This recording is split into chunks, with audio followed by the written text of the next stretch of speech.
الله. شوف انا بقى مش محتاج اكون فقيه ديني او داعيه او عالم اسلامي علشان اتكلم في حاجه زي كده، او عشان اي حد يتكلم في حاجه زي كده. انا ما اعرفش ده من العيد ده ولا العيد اللي قبله ولا انه عيد بالظبط، بس هو ايه اللي بيحصل ده؟ يعني احنا وصلنا لمرحله من الهزل والجهل اللي انا عمري ما توقعته. يعني احنا متوقعين جهل ومتوقعين كل الكلام ده بناء على علامات يوم القيامه اللي انا بتكلم عنها، بس عمرها ما جت في خيالنا، او خلينا نتكلم عن نفسي، عمرها ما جت في خيالي انه يوصل للمرحله دي. والموضوع مش مضحك خالص، الموضوع مش مضحك خالص، الموضوع فعلا يزعل ويقهر على الحال اللي بقى فيه اهل البلد دي، اللي هم وصلوا فيه للهزل والجهل لدرجه ان هم مش عارفين يؤدوا البيسكس بتاعت الدين، اساسيات الدين. حاجه لو جبت طفل عنده 4 سنين ولا 3 سنين لو شافها يقول لك ايه ده اللي بتعمله ده غلط. حاجه لو جبت واحد مش مسلم اصلا وجيت خليته يبص هيقول لك لا دول بيصلوا غلط. ايه اللي انتوا بتعملوه ده؟ يعني ايه اختلاط رجاله بستات؟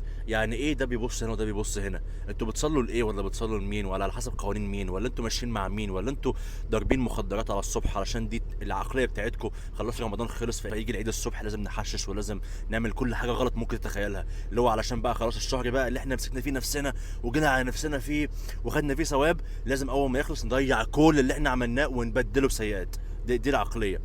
فتقريبا ده اللي حاصل بقى، ان في حشيش، في خمره، في حاجه مسكره للعقل حاصله قبل صلاه العيد. مش كان انا مش عارف اقول ايه، مش لاقي رد ولا لاقي تعليق. لما نوصل للمرحله دي هيبقى في ايه بعد كده؟ يعني مش عارفين تعملوا ده، هيبقى في ايه بعد كده؟ انتوا هيبقى منتظر منكم ايه في البلد؟ هيبقى منتظر منكم ايه في المجتمع؟ هيبقى منتظر منكم ايه عشان تغيروا في مستقبل البلد، في حال البلد، في اولادكم اللي هو المفروض الجيل اللي طالع اللي المفروض يكون جيل صالح. تعملوا ايه مع ربنا؟ معرفش.